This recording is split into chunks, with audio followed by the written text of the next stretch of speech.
All right, I wasn't going to do a news of the day video, and then stuff just keeps piling on. So because stuff has kept piling on, and even though it's late in the day, I'm going to talk about stuff that doesn't really affect tonight's games, but just stuff that has piled up. None of it equals a video on its own, but collectively, what the heck?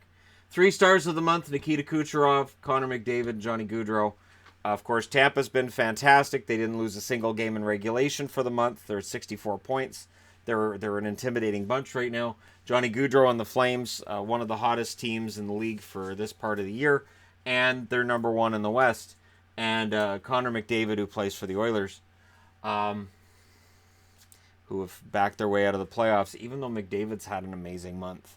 So it kind of exposes that Ken Hitchcock comes in, he brings in his system, and everything's okay. The problem is they don't have a roster that's talented enough or deep enough to maintain that for an 82-game schedule. So as much as McClellan needed to go in Edmonton, and I'm fine with that, the team just hasn't been good enough.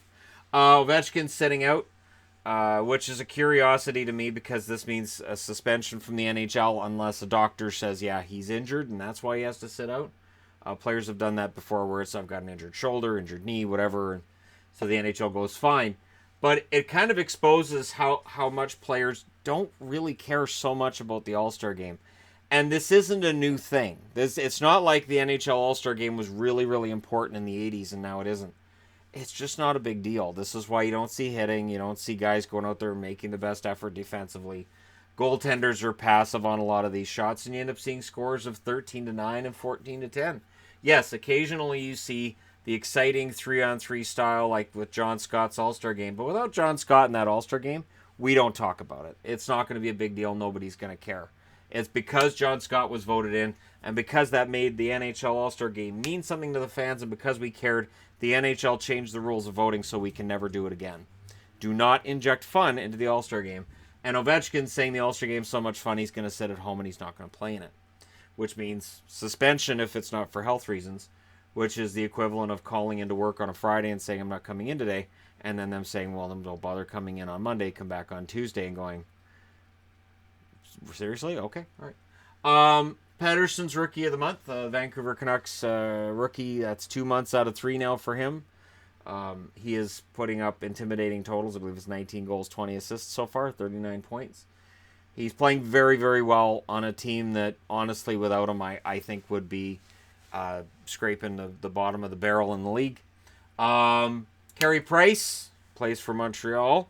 Could return tomorrow against the Vancouver Canucks, which, as far as I know, Price's record is okay against the Canucks, not great. So I don't look at Price coming back, and as a Canuck fan, say, oh, great, now we're not going to win it.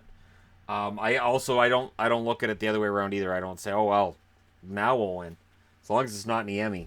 I don't think anybody's been saying that.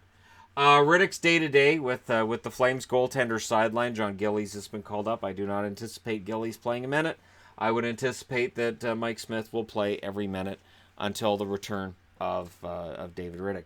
Riddick's been fantastic for the most part, and Gillies has kind of been passed on the depth chart. I wonder if Gillies at this point is trade fodder, if there's a team that might be willing to take a look at him. If Riddick's going to be the guy for Calgary, maybe somebody else looks at Gillies. Pacioretty's close, may come back on Friday for the Vegas Golden Knights, so that's good news. If you're worried about losing Peary on waivers, don't. It's not a thing. There's no way that as crazy as George McPhee can be at times, there's no way Peary's getting waived. And then the last item of the day, and the one that kind of made me say, all right, I can put everything on the board and put out a video, is the Mike McKenna side of the trade. So, okay, today there's a minor deal. It's minor to all of us, right? And you've got Nilsson going to Ottawa. Nilsson's an upgrade on McKenna, right? And that's I'm not telling tales and I'm not putting McKenna down. Nilsson's an upgrade. And yet, on the other side of the deal, McKenna's played for Dallas. He's played for Texas, the Dallas AHL team, Ottawa and their American Hockey League franchise, and now he's going to back up for the Canucks. And after a few games, Demko's coming up. So Canuck fans are all excited because Thatcher Demko's coming up, which means McKenna will go to Utica, which is on the other side of the continent. And his wife tweeted out that 2019 is going to be just challenging as 2018 from the looks of things. That's got to be rough. And you know, for guys who get traded mid-season, or like, for instance, like a Carlson who gets traded in the offseason, nobody's going to go, oh, poor Erik Karlsson and his wife, they're making, you know, however many millions of dollars American every year. Oh, and you know, they got to find a house. Nobody worries about that. But for a guy like McKenna and his family, who's, you know, he's getting moved around a lot, it has to be trying. It has to be trying for a family. He doesn't make a ton of money, not anywhere near NHL level money when he's in the minors. And I don't think he has a one-way contract. But it has to be trying to go, okay, we've got roots. No, we don't. We're moving.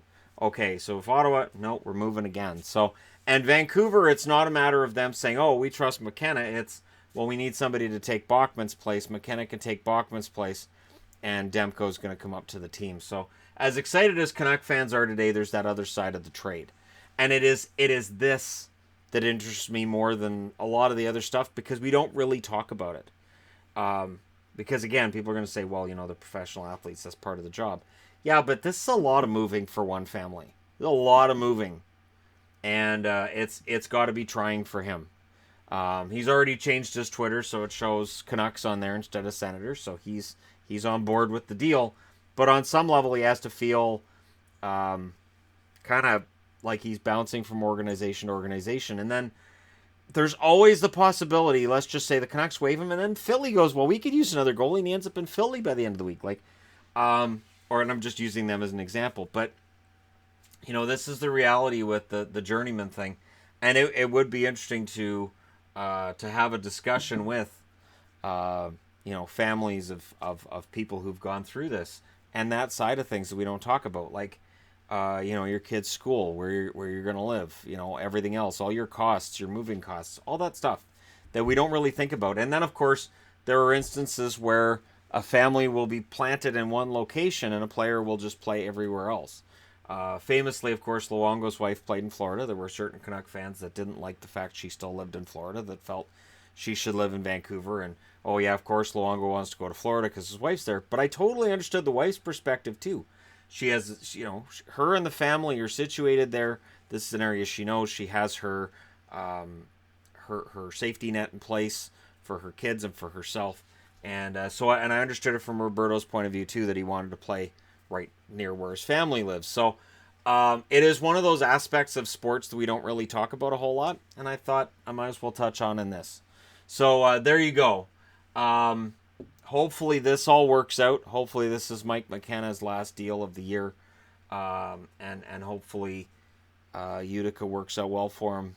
And yeah, you know, it's one of those things, because at 35 years of age, he's not going to end up getting a starter's job some point in the NHL. And then the question becomes, would he go to Europe after the NHL deal's over? So there you go. A little bit of a look at the other side of the deal, and the one portion of the deal that we don't really look at, which is, what about those guys who are minor leaguers, those journeymen, the older players, and what happens with their families, especially when they don't make $5 or $6 million a year?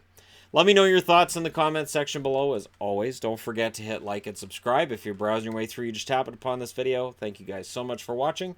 I'll talk to you again soon.